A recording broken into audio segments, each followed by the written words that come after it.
in this Trump era, one of his favorite phrases is fake news. Now, as a media outlet, how do you battle this constant, oh, this is fake news, this is fake news? How do you guys battle that? Well, I will say this. I mean, we don't cover a lot of national stuff anymore. When we met last time, we had been doing, that's a different story, but we cover mostly local stories. Okay. And so, and our goal is to cover local stories all over the world. But ultimately, they're local stories, right? And so even if you are covering a local story in Haiti, Americans might look at that and say, that's an international story. Well, in our opinion, Right. It's not. It's a local story about Haiti. It Right. might have international currency. People might be interested in it. But every story is about a local event, a local person, a local issue. So that's our view. I think if you look at journalism that way, it changes the way you approach things. I will say this, that Trump has given license to politicians especially to attack the media anytime they say something or we report something that they find problematic. Okay. So and it happens on both parties now, and that's interesting too. Most people think, well, the Republicans are doing it. Actually, the Democrats are doing it as well, especially in Miami. There's some very corrupt Democrats in Miami. One of them is Daphne Campbell, who's a state senator, represents Northeast Miami-Dade County. And I'll give you an example. And after Hurricane Irma, You wrote a story on that. after You wrote a Hurricane story on Irma, that. it was a traumatic event in Miami. A lot of people lost power for a long time. It hit the Haitian community especially hard in certain areas, and people were out for a week, without power. Some people, and so the senator had a connection to a lobbyist with Florida Power and Light, which most politicians have if they're in Tallahassee, right? Right. FPL, tries to work with politicians to get things passed. They lobby, and this is what happens. Nothing wrong with that. That's what it is. The problem is that Senator Campbell used her connection to try to turn her family's power on first, which is a problem. I mean, it's a conflict of interest. And we caught her in this, and she was very proud of it. She didn't find anything wrong with it Okay. because she felt this was a very appropriate thing to do. We wrote a story about it, and the next day she released this statement. It was just crazy. Just a I think crazy she released it statement. on Facebook. She released it on Yes. Facebook. She effectively said that I stole her cell phone from her. This is what she said, and that's how I got her text messages, which is not true. It's ridiculous. But she felt that she could just make up lies and get away with it. And you know what? She's still in office. Even though that was all false, and I have actually, the reason why we got the information for the story, I won't go too far into it, is because she literally showed it to us, because she was so proud of the fact that I was able to turn electricity on for my constituents, including my family's house, that she showed us the text messages, with the conversation with the lobbyist. And so I took photos of it. Now, I was smart enough, because I know Daphne Campbell's reputation, that I made sure that her hands were in the pictures. So it was clear that she was holding the cell phone, because, I knew that somebody could say, well, how'd you get that? Well, she showed it to me. And, this being Miami, sometimes things are, the reality is more unbelievable than what you can make up, right? Truth is stranger than fiction in Miami a lot of the times. And that is one of those cases, when she basically incriminated herself on something that was, if not illegal, it was certainly illicit. It was certainly against Senate rules. And abuse of power. But she felt like she could call us fake news, which she did. She felt like she could make up lies about us, and in her community, in her support group, that would win the day. And we'll see what ends up happening. But I think that is a direct outflow from Trump. He's showing politicians that if you discredit the media, and you discredit journalism, and you discredit the truth, even truth that is unbelievably apparent, because it's literally in her text and her hand is holding it, and you can't, literally we caught her red-handed, right? And FP&L threw her under the bus and said, yeah, it's true, but we don't think it was right. She's out on a limb on this. With all that being said, she still felt like she could lie her way to survive it. Politicians have done that before. I mean, that's not incredibly new, but I think the ferocity and the idea that she would accuse a reporter of a crime to save herself, that I think is a bit new, and it's very troubling, and that is a direct outflow from Trump, I think, yeah. And it's something that we have to focus on. as a society. And that's one thing that our company is about. We started the company in 2015, so it was a different time. Trump wasn't president yet. But even at that time, we started it because we believed that, just what we said earlier, the stories that were being reported were not inherently different than what was being reported 20 years ago. And there was a distrust in media. We'd already started seeing journalism having less of an impact than it did before in terms of outcomes. And our big idea was, well, we can't change, we didn't start a social network, we can't change that so much. We can use those means to change the stories that are being told and to help to repair the trust between the public and journalism. And so, the more journalism that exists, especially the more stories that people feel directly connected to, I think that's how you win the day. And so that's what we're doing. Which I think, from what you said, we spoke about this earlier, I think that's what Facebook is trying to do by changing the algorithm. Because they're going to promote what people are most engaged in. Now, whether or not that will be facts, that's a different story. Yeah. But they will be promoting the most engaging conversations. Right. Well, I have an opinion about Facebook, but I mean, it's not germane to this conversation necessarily, but they can't have it both ways. They can't say that they're not, they can't say they're just a platform and then negotiate on sports rights, for example, and then offer money to, the NBA to try to get basketball games, right?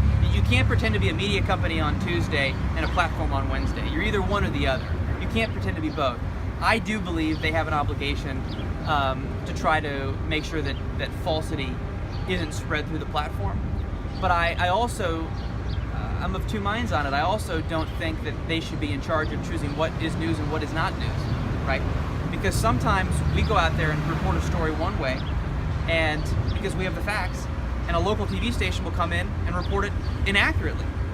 And just because the local TV station is bigger and more established and they've been around longer, doesn't mean that they're correct. It just means that they're bigger, they've been around longer, and they're more established. It doesn't mean that they're actually correct in their reporting. A lot of times what happens is that reporters will get kind of airlifted into situations. They'll be there for an hour and they've got to write a story.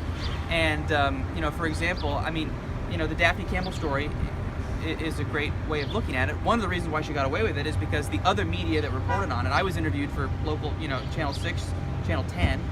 I was interviewed by Politico. And so the story got out there, but the story was not about what she did. The story was about how she claimed that I stole her phone.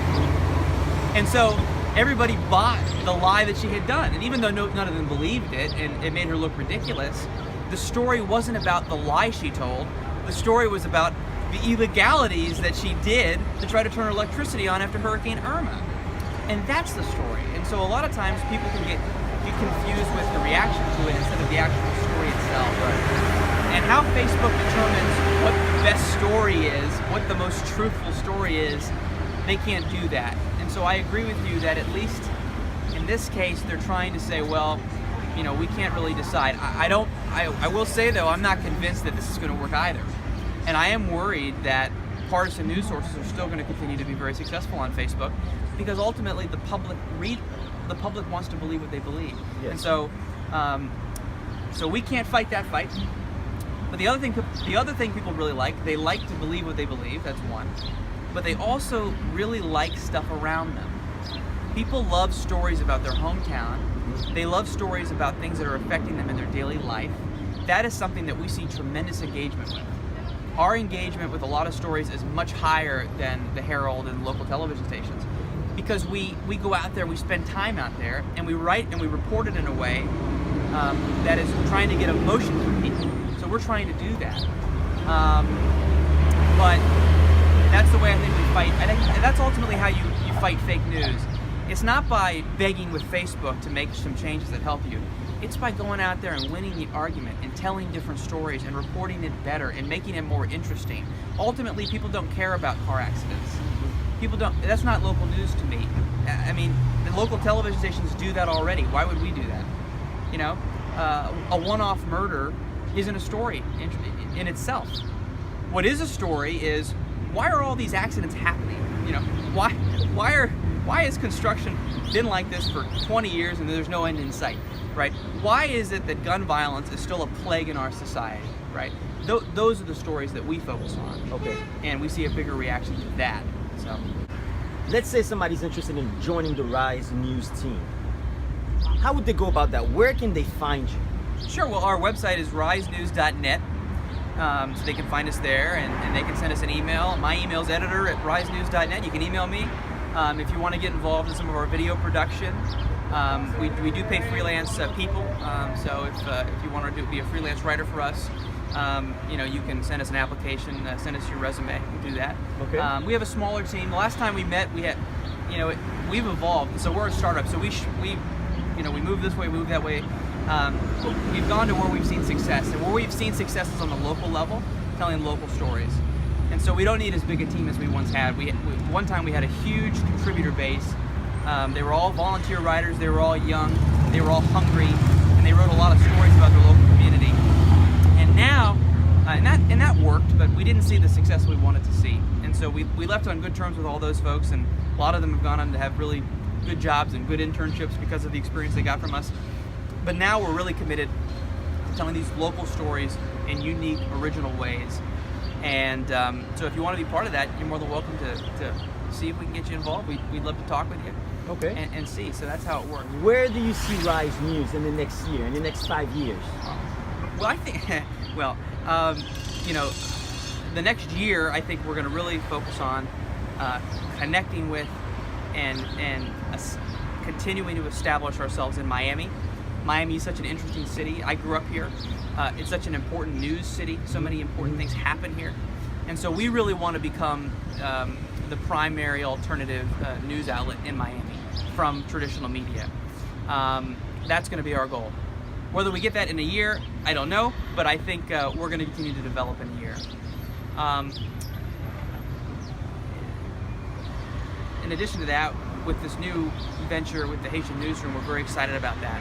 And we've seen explosive growth with that. We've grown, just on Facebook alone, the last 7 days, we've added 1,000 people every day, which is pretty exciting. Wow. And it's harder to grow on Facebook than it was a few years ago. It's more difficult now. And so that's very exciting. And the reason why is for people connecting to it.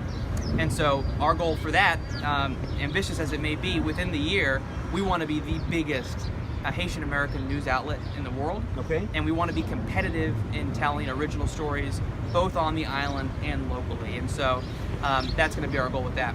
I think we also want to host events locally. Political debates. We're interested. We're working with that. We've done a lot of stories with local candidates. We're kind of doing profiles, and we do a lot of politics coverage. So we're interested in maybe hosting some debates and some other events. We'll see how that goes. Okay. And that's our goal. As far as long term goes, 5 years from now, goodness gracious, I have no idea. Ultimately, our goal is to have a Rise News in every city in America, and to be competitive in every city in America. We see our financial future a little bit differently. I won't talk about that now, but a little bit differently. We don't necessarily believe in the ad-driven model anymore. So we foresee some changes there. So if you want to be an investor, you can email me and I can tell you about it. But we see some changes there.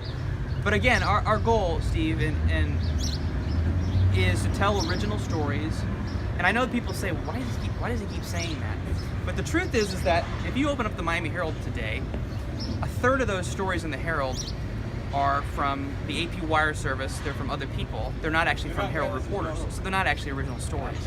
And I love the Miami Herald. They're tremendous, but they're facing such a financial crunch that it's difficult for them to tell as many local stories as they once did. And so you may say, why does he keep saying original? Why is that so important? Because it is the problem. The problem is that we don't have too much news. The problem is we don't have enough news. The problem is we're not reporting enough stories with different views on the story. Okay. We're not looking at enough areas to get the truth. That's the problem. And so that's our goal. And if we could do that in a handful of more cities in the next couple of years, that'd be a tremendous success. And then ultimately, if we could be in every city in America at a certain point, that would be a tremendous success. Obviously, that's our ambition. And that's how we create kind of a global network. But the focus is on local reporting, on local stories, and that's how you create global impact. And so our motto, Steve, is local stories, global impact, because that's what we believe. We believe in focusing on your street, on your city, on your community, And by doing so, we're going to report some really important things that ultimately will make a difference in the world and will change the world. That's what we do. That's what makes us different than other content creators. We believe in really changing the story and telling the truth. Most importantly. Well, Rich, thank you again for your time. Steve, appreciate it. If you guys want to be involved too, we're a grassroots team. We want to get people involved, so you're more than welcome to email us. My email is editor@risenews.net. Be sure to follow us on Facebook. Rise News is our main page. If you live in Miami, it's Rise Miami News. And then also, if you're interested in anything to do with Haiti and Haitian culture, and news coming out of Haiti and also about Haitians in America, you can follow the Haitian Newsroom on Facebook and on other social media as well. So.